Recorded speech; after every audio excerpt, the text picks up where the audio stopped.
बोलिए योगेश्वर कृष्ण भगवान की जय। आज हमारे सनातन परंपरा के अनुसार जो काल गणना होती है वो चैत्र शुक्ल पक्ष के प्रतिपदा से ही प्रारंभ होती है, जिसे हम नव वर्ष के रूप में मनाते हैं। और ये वर्ष जो है नया इसलिए मानते हैं क्योंकि हम अपने प्रत्येक पल की गणना अपने जीवन काल में रखना चाहते हैं।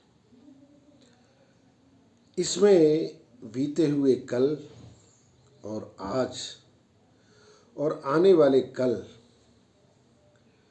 इनका विचार किया जाता है। और हम सब इसीलिए नव वर्ष में सभी के कल्याण की भावना अपने मन में रखते हैं और उसे व्यक्त भी करते हैं और नए वर्ष की शुभकामनाएं भी देते हैं और बधाई भी देते हैं। और ये परंपरा हमारी कब से चली है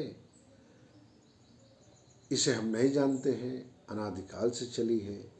पर ये आज भी उतने जीवंत इसलिए है जब इसके महत्व के बारे में हमें कोई जानकारी मिलती है।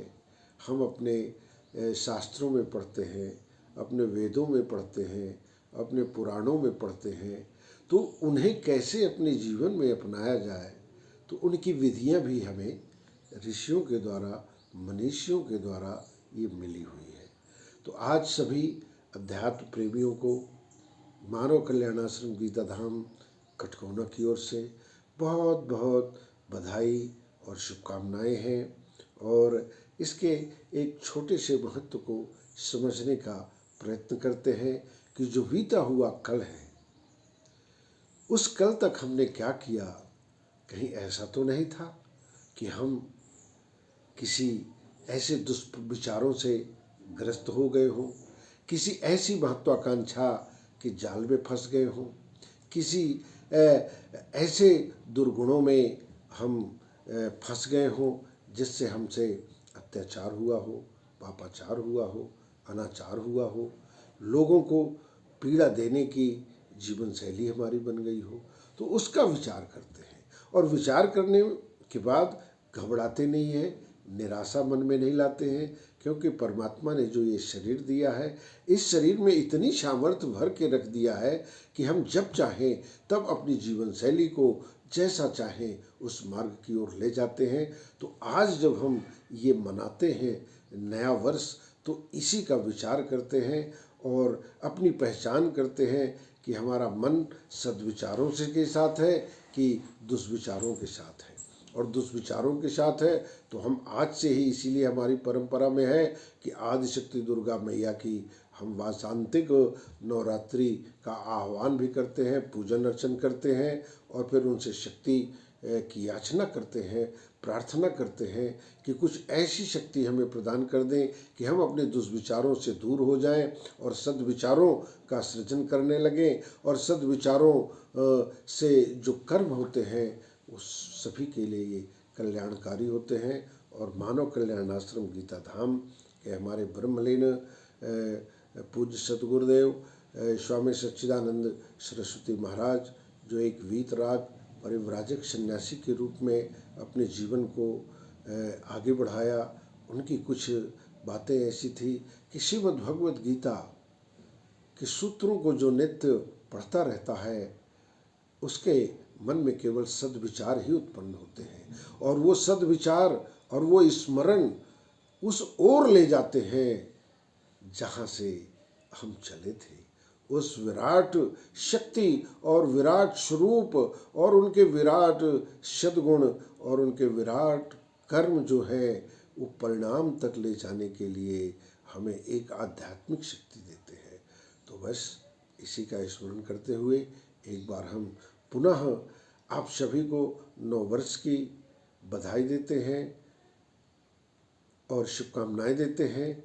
और हमारा एक निवेदन है कि हर व्यक्ति अपने घर में श्रीमद् भगवद गीता का अध्ययन करे, चिंतन करे, अपने बच्चों को पढ़ने के लिए कहे और वो स्वयं भी पढ़े। और इसमें महिला पुरुष किसी भी प्रकार का कोई भेद नहीं है।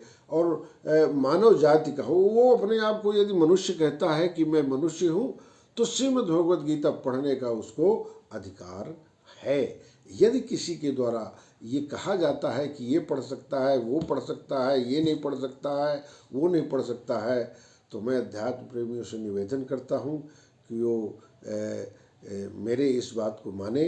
यदि कोई जोर जबरदस्ती करता है कि नहीं पढ़ना है, तो उनके साथ जो है हमें अवश्य लेके मिलाएं और फिर हम उनसे पूछेंगे कि भाई आप क्यों मना करते हैं। हमने भी सुना है कि बहुत लोग कहते हैं कि तुम नहीं पढ़ सकते, वो नहीं पढ़ सकता, लेकिन हम ये कहते हैं और ये अपनी ओर से कोई ज्यादती नहीं कर रहे हैं। श्रीमद् भगवद गीता के सूत्रों में ही सभी को ये अधिकार प्रदान किया गया है। तो बस यही है कि सब कोई पढ़ें। और एक बार पुनः हम एक बार शुभकामनाएं देते हैं नव वर्ष की, और अपने सनातन परंपरा और मूल्यों को स्मरण करें। इसी में सबसे ज़्यादा शक्ति है जो इस धरती में या ब्रह्मांड में हम कहें कि वसुधैव कुटुंबकम का एक जो सूत्र या जो जीवन का स्वरूप होता है वो प्रदान किया गया है। ते प्राप्नुवन्ति मामेव सर्वभूत हिते रता। योगेश्वर कृष्ण ने स्पष्ट घोषणा कर दी कि मुझे केवल वही प्राप्त कर सकता है जो समस्त प्राणियों के कल्याण के लिए लगा रहता है, रत रहता है, मतलब उसकी लगन हो, कोई स्वार्थ की भावना उसमें नहीं हो। तो बहुत बहुत बधाई, शुभकामनाएं। जय योगेश्वर, जय नर्मदेश्वर भगवान की जय।